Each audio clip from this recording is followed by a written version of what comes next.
Hello and welcome back to my YouTube channel. This is Leslie and today I have an unboxing. I got a Mink foiling machine. Woo! I have been looking for a foiling machine for a while because I do have product that I want to be able to use from a design team. And so when I saw this go on sale from We Are Makers, and it's in my color, y'all. I don't know if you've noticed this by watching my videos, but this aqua mint color is definitely my color. You should see how many things in my life is this color. And so it went on sale and I went, yes, that's mine. So we're going to go ahead and get it completely unboxed here in front of you. It does come very well wrapped in that bubble wrap and some extra little pieces there. And then I'm going to attempt to get this off without hurting myself. It's very sticky, but look at that beautiful shine that comes off with it. Like I said, this is the We Are Makers Mink machine, foiling machine, and I'm going to show all the foiling that comes with it, plus some that I have in my stash from a super sponsor with Kinder's Card Challenge. And I just want to kind of show off what I think about it being a first-time foiler. So it does come with this carrier sheet. It is quite big. And this fits 8.5 paper, even though I will probably never be foiling something that big, but you never know. And then it does come with some gold and silver foil here for you to test out. I believe there's 3 sheets of each. Don't let it stick to the machine. I am letting my machine warm up. Yes, 3. There we go. There's my fingers to remind me. I did turn my machine on, and then it also comes with the laser printed little note cards here, just so you can get a feel for the foiling in case you don't have any product on you. And then it comes with a manual. Oh, and this congrats as well. There's another one. And then it comes with this manual. So I'm going to go ahead and quickly read through this to make sure that I don't hurt myself, and I will be right back. Okay, so now that my Mink machine is turned green, don't touch the top, y'all. It is very hot. Just FYI, don't lay anything on it. And probably don't have kids near you when you do this. I am going to start with my Mink machine this way, but I will turn it later on because you can't see when I'm foiling at all. So I did put one of the laser printed things. I might have to get a laser printer now, y'all. I'm pretty sure I have an inkjet. But I did put one of those note cards, and I'm trying the silver first. Of course, you do put the pretty side up facing you, and then I just put it through the carrier. Now, it did say to kind of like smush out the carrier so that it doesn't have any wrinkles. I don't know if I did that right. It comes out really looking weird, but just FYI, also don't touch it when it's coming out because it's hot. I learned this multiple times. You would think that I would know this without, having to read the information or, touch it. But I was trying to adjust the carrier sheet so that it didn't run into all my ink that I have on a shelf in front of it. As you can see, it's getting warped a bit there because it's running into that. And I tried to adjust the machine, and then I tried to move the thing, and then I touched it. It's hot. It's very, very hot. Don't touch it. But it does foil well, I think. I am going to go ahead and turn my machine so that you can actually see me put the carrier sheet and everything together here. But like I said, that top of that machine is hot. I don't know if that's normal for foiling machines or if mine is just special, but just FYI, that is a thing. It does have a decent length of cord, so you can kind of adjust where you need it. I might have to rearrange my desk here. But let's go ahead and undo this foiling. Oh, pretty, pretty. Oh, I love that sparkle. I don't know if I did it right. There is quite a bit of black specks, as you can kind of see. It doesn't look entirely clean. I'll try to zoom in here. It's still sparkly, but it kind of looks dirty. So I don't know if that's probably me. and not knowing what I'm doing, but you do see there's residue on the foiling itself. So I don't know if it just didn't stick well or what, but we're going to be trying a few different things here. So I'm going to go ahead and try this thank you so much sentiment postcard here, and I'm going to go ahead and use the gold. So I'm just kind of measuring out how much I need.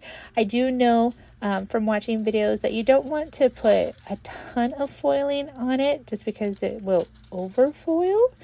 I feel like I underfoiled that first one, but I'm going to go ahead and get that stuck on there again with the pretty side up top, and then I'm going to just slide this into my carrier sheet. I'm kind of smushing it down a little bit more than I did last time, and then we'll get this run through. So I did speed up this video, but this part right here is its normal time. This is how slow it is, just to give you guys an idea of the length of time it takes. I did have to let this warm up my machine for quite a few minutes. I think it was about 10ish kind of thing, but I believe that's pretty normal for foiling machines. So let's reveal the lovely thank you. Oh, that's pretty. So I feel like this one did better. So I don't know if that's the silver versus gold, but there is still a few like black specks you can kind of see where it's more solid. That might just be me. So I'm going to go ahead and try to put this in again. I'm putting the foil just over that middle thank you so much, just to see if it'll stick more to it. And then I'll get this set up inside. So just trying another kind of option here.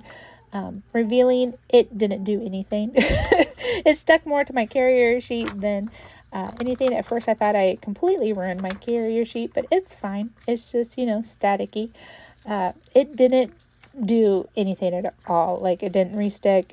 It doesn't even show like it came off of the foiling. So maybe just one time once you remove it, and then you just got to go with what you got to go with. So I am going to use some foil art by Crafty Critta. They are one of the super sponsors for Kendra's Card Challenge, and I do have a video coming up soon where I showcase the foiling, making cards with it, and some of their pattern paper. So definitely check out that video coming up.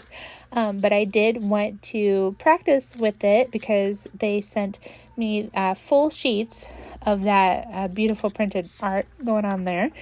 These are 6x8 sheets, and then I'm foiling the whole thing with the foil that they sent me. This is a holographic one with little hearts on it, and it's so shiny, y'all. And if you hear my lovely little baby in the background, she is supposed to be going down for bedtime right now, and she's not happy about it. So if you can hear some crying, she's okay. She's with her daddy. She's just struggling to fall asleep right at the moment. But you can see I cut off this paper a little weird. The sticker that held it together was sticking. So I'm also going to foil this sentiment smile, and I'm letting you know that because I'm getting it set up and cut out because I'm going to do this big blocky one, and I'm letting my other foiling cool down as I cut that out and get that prepped. So we're going to go ahead and reveal this paper now. Oh, I love this. I love this foil. I'm all for holographic. It's so pretty. Rainbows are calling my name, and this just sparkles so much. See, now that came out much better, I think. So maybe it's the type of foiling. Crafty Critta is known for their foiling, so they have really, really good quality. I do see a couple corner pieces where there's a little bit of black, but it doesn't bug me. And so I think that really will work. I might try one more thing with the smile one specifically. I'm going to try this other foiling. This is large silver stars that I have in my stash. I'm just going to try it because I want to see it come out. I'm using that smile, and then of course putting that pretty side up top here, and then I'm going to put it all the way into that crease and then really burnish it down. I really want it to remain as flat as I can, and then I will put it through the machine. Of course, after it goes through very slowly, y'all, you have to have patience if you're foiling. I am pressing down on the carrier sheet here to really make sure that the foil is sticking well to that sentiment. I just took a tool that I had on me and kind of burnished it down. And then I'm going to go ahead and send it through a second time, just because I feel like doing a second run helped my other pattern paper there. And so I'm just going to see if this kind of really helps get those individual corners. So we're going to go ahead and pull it out, wait for it to kind of cool down, and then have a reveal here. And I think this one is perfect, y'all. I don't see any black at all. It just came out beautiful. I just love that shine it has. No hollow on this, but it is sure shiny and it makes me smile. So maybe that's just the key with my machine. I will probably just have to really rub them down, kind of thing, and burnish it down there. And maybe run it through twice because, every machine is different. But I think I would recommend this machine. It was a decent price and it does a very decent job, especially for a first-time foiler for me. I feel like it did really well. I would say that the stuff that comes with it maybe isn't fantastic, so definitely look at Crafty Critta for some beautiful product that they have in their store because it just came out so much better. But I will continue to play with this, and then don't forget to check out that video where there'll be a playlist of Crafty Critta and I will be showing the cards I make with it. So I hope you have a great day. If you like the machine, it'll be down in the description box below. See you later.